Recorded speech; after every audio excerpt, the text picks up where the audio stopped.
All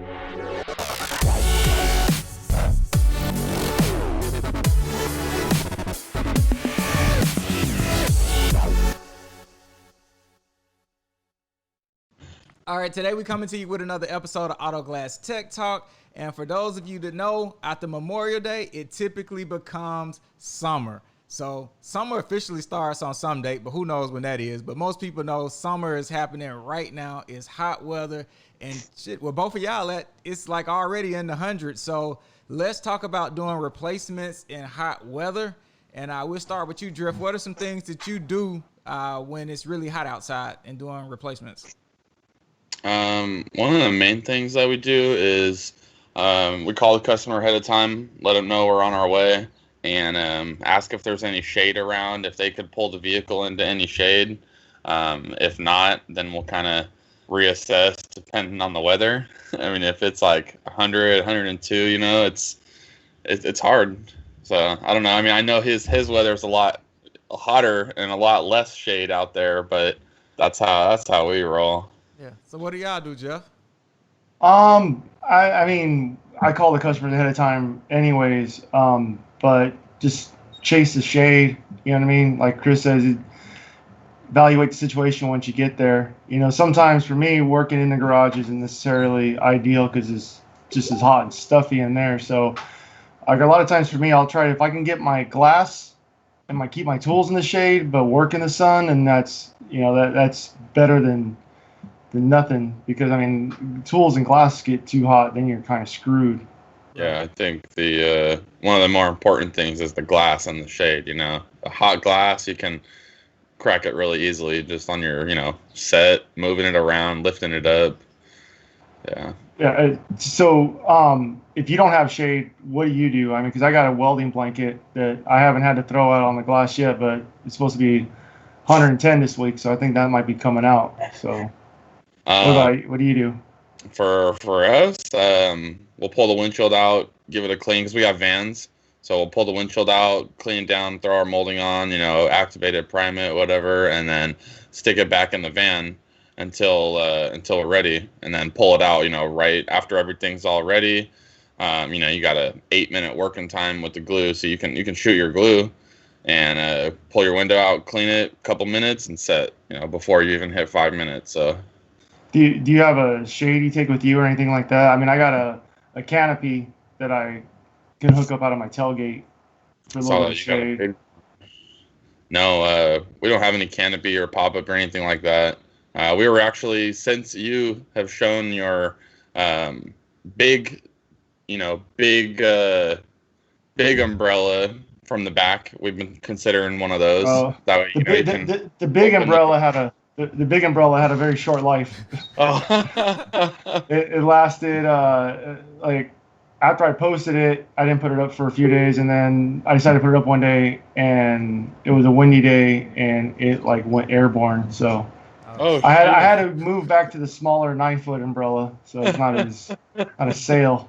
All right, so here go another question for you. So we know how to we keeping the glass kind of cool. We want to get in the shaded area. So as a technician, what do y'all do to actually stay warm, to stay cool during these very hot times?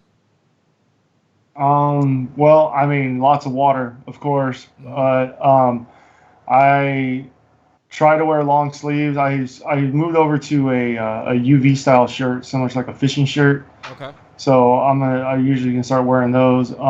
And the cooling towels, the snap towels, you guys seen them where you snap them and they get cool. Stick one of those under your hat and your neck. It helps a lot. Okay. What about you, Drift? You do anything special during the hot times to keep yourself cool, or the same thing?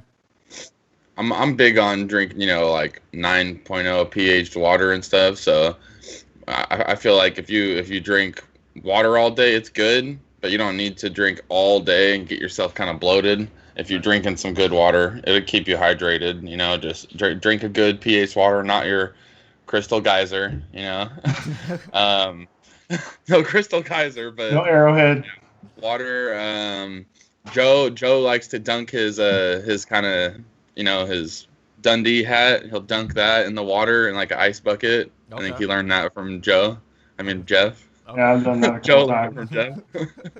All right, so another question. This is probably the most important question.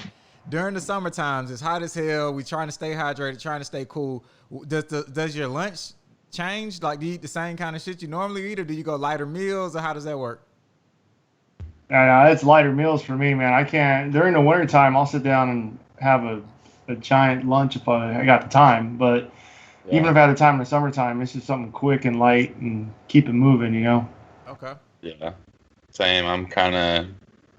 Yeah, my food intake goes way down. I think that's why we all lose so much weight in the summer. We're not doing those Carl lunches, Yeah, big we're old not- giant steaks and sushi for lunch. I'm trying to stay cool. I don't want to feel all full. I don't want to feel all, hot and full. I'm eating like cool stuff. I'm not bringing a lunch because it's just too hot to bring something unless you got like a real nice cooler or something. But yeah, I don't know. No mayonnaise on your sandwiches.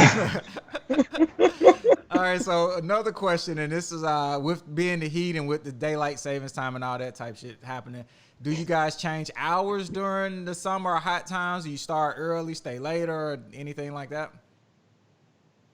I generally stay later. People say, "Oh, get up early," but for me, I think the early morning, first thing sun is extra bright, extra intense for me personally. So I'd rather work later in the evening. I actually try to schedule some of my jobs from like 4 to 7. Okay. And plus, there's longer shadows. I can catch better shadows too later in the day than I can. I mean, I got too much other stuff going on in the mornings. Usually, I know there's guys that try to get out of the house like 5 in the morning, but my bed's too comfortable. Right. What about you, Drift? You stay late or you work any hours, or how does it work for you? Man, recently the last quite a few years, I've always worked hella late. I'll work till 8:30 till the sun's going down. I'm watching it go down while I'm shooting the glue. Like still racing it. But now this year I think we're gonna let up a little bit and probably kind of shut it down. Maybe 5 to 6 last job at the latest. Okay. Try and maybe start around 7. Okay. Just depends. Joe likes his schedule, 8 to 5. 8 to 5. Banker hours. Yeah. So now let's switch gears a little bit. All right. So today, what kind of jobs we working on either today or for the rest of the week? We got anything like lined up that's kind of cool? And we'll start with you, Jeff. Nothing out of the ordinary. I mean, I got an old 3 Series BMW in the job today. No, I mean, I do have a rental car account, and they were being quiet with all the COVID stuff, and all of a sudden they hit us with, we got 19 this week to do over there. So that's gonna be fun. And today, I mean, I know this probably won't get the broadcast time, I'm not really sure, but I want to give a shout out to my boy Zoolander, who the girlfriend just had a baby yesterday, so Congrats. I'm gonna have to toe the line a little heavier today because he's not gonna be around. But yeah, nonetheless, we got a lot of work. Congrats to Zoolander on the baby, and so a lot of work. That's good. Good work, being busy. Hey, that's always good. What about you, Drift? You got anything special you working on, or just regular week? So far regular week. Nothing crazy. No out of the ordinary jobs. I think I got one car that I've had a window sitting in my yard for about a year now. Okay. And it's an Accord, 2814, 2815, 16s. Mm-hmm. Well, I'm hoping it's a 2814 because that's what I got. And if I get that one, it's 2814. I'll be happy as hell. I've had that windshield sitting so long. I'll just be so happy it's sold. Don't you like it when you just sit on a window forever and then all of a sudden, boom, just out of nowhere it comes up? Oh yeah, pure profit. I paid for that shit so long ago. Like I had one of those 2 weeks ago. I had a Jeep Wrangler, and I'd been sitting on that window. It was an older Jeep Wrangler, and I've been sitting on that window for like, I don't know, 9-10 months, and then boom, out of nowhere, whoo, get out of my yard. Cool, Yep. cool. Hell yeah. Hey, Corey, I got a question for you, man. So when it's hot with the chip repairs, if you can't get the car in the shade, what do you guys do? All right, so we same situation as you guys. We try to get the car in the shade. So shaded area is always good, or getting the garage is good, because we just working on the windshield and just on one side of the car. So getting the garage, getting a shaded area. If you can't do either of those, open the cabin doors up. That'll kind of cool the car down. So that's very helpful for doing a repair. Also, we try to tell people if you can turn the defrost on and you can actually cool the windshield, but gradually cool it because you don't want to put it on max and then shock the windshield and it cracks out. So gradually cool the windshield with the defrost, open the cabin doors. Just let it sit. Time is your friend to let it sit down and actually cool, because when you put the bridge on the windshield, regardless of what equipment you use, if you put too much pressure on the windshield, it can crack out. So the goal is to take your time. Don't be Superman and try to rush through that shit. And we tell people common sense. If you touch the windshield with your hand, that's common sense rule. If it's too hot to the touch, let it sit, let it cool down. Heat is your friend when doing a repair, but heat also can delaminate the windshield. So just taking your time, shaded area, and just going through the right things on that. And also when you out with us, if you out doing a repair in normal sunlight, use a UV shield. We got, like, everybody sell like an 8x16 UV shield, or we actually have a bubble dome that has the weather stripping around it so water won't get in, but it also blocks all the UV. So UV, to block the UV, because the resin actually will cure with the sunlight, because the sun is the ultimate UV source. So that's our extra precaution of actually using a UV shield when actually once you get going doing the repair, to put the UV shield or UV dome over it so it don't cure up on you. But same thing as you guys, when it's hot, when it's cold. What about resins? Are resins all the same? You guys don't have a different temperature resin, nothing like that? Yeah, some people prefer a thicker resin, a thicker, higher viscosity, which is basically just a thicker resin during the summertime. But we got a one resin that works. It's like a 20 CPS, so it's thick enough for it stays about the same consistency in the summer and actually in the wintertime. Like, for example, if any of y'all follow Jeremiah, he uses our resin. He uses it year round in the same kind of climate as you guys. But the resin, you always want to keep it at room temperature. You don't want to put hot resin on a cold windshield, and you don't want to put cold resin on a hot windshield, because it could shock a windshield and crack it out. So normally keeping your toolbox in the vehicle is good, but don't put your toolbox on the floor and then you got the AC blasting on and you pull it out and you got a cold bridge and cold resin and you put that on the windshield. You probably finna have a recipe for disaster. You know what I mean? That's good advice right there. Yeah. I never really thought about that. I think you made a very good point, though. Opening the doors up, I think we forget about that. I try to roll the windows down and open the doors up. That's a big thing. Let a lot of heat out like that. Even if it's warm, just a little bit of breeze through helps a lot. I always ask the customer to roll the windows down to the car, because I don't like keeping their keys, because they'll end up in my apron and then I'll end up 10 miles down the road and have some keys in my pocket. Damn it, gotta turn back. Yeah, I try to. I've never done that. Yeah, opening the cabin doors is cool. Some people, if you're in the shop, some people actually get a blow dryer that had a cool piece on it. You can use a blow dryer, but you got to be extremely careful, putting too much heat or too much coldness on the windshield. I like it when I'm working on the Tesla in the summertime, because you can just let the AC run the whole time while you're working on the car. Yeah, and got no effect on it. Right. That's kind of like a rule of thumb is, even for glass and chips too, to me really is if it's too hot to the back of your hand, it's too hot to work on. Yeah, so that's what I tell people. If it's too hot to the touch, hey, let it cool down. If it's too cold to the touch in the wintertime, warm it up. Bring it out in the sun. Yeah. So Hey, Chris, I got a question for you. You said you got a van. I've seen a couple guys get those hose AC hose connections that they have for babies, where you can clip it onto the vent and run a hose to the back seat so that the baby can get cool air. Have you done that for your van, to have a blow of fresh air come into the back area of your van? No, Joe's van actually, it was a passenger van when we started, so had all the seats and everything. It has rear AC, and I just take the ducts off, so it's just the blower motor's just right there. But yeah, you can turn it on anytime. And he doesn't like to turn the AC on very much, but when I was driving it around, hell yeah, the rear AC was on. I go to grab my window, it's nice and cool.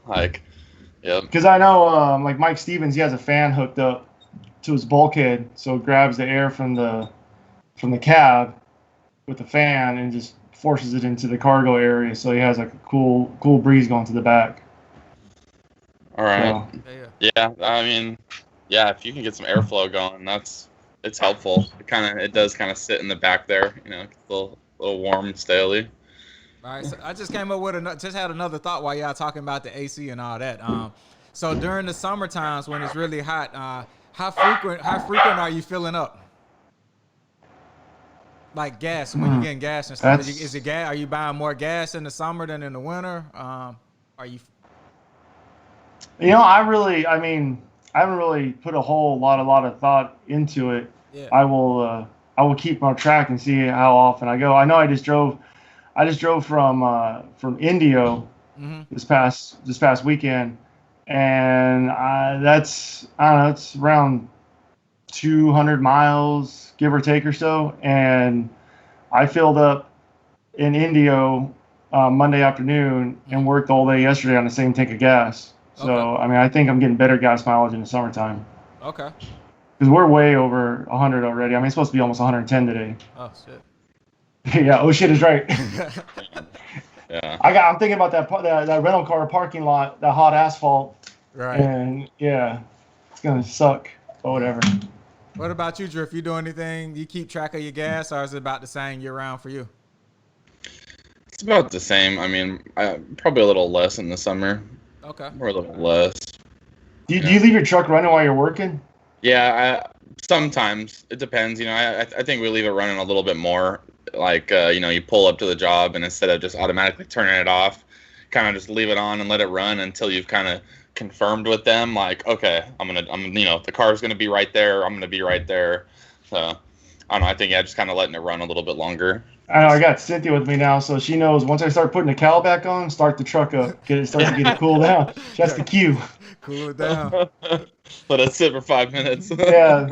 Yeah. Well, cool. We appreciate y'all for the actual tips. And for anybody who's watching this, let us know what you do during the summertime to actually keep yourself cool or to keep your car cool, or what's your interaction with the customer on doing hot weather replacements or repairs. And we hope these tips are helpful for you, and stay connected with us for more tips. And always drop a comment below. We always answer questions, and we love to hear your feedback. So it's knowledge is power, and if you know better, you do better. So we appreciate everybody, and until next time, take care. Peace.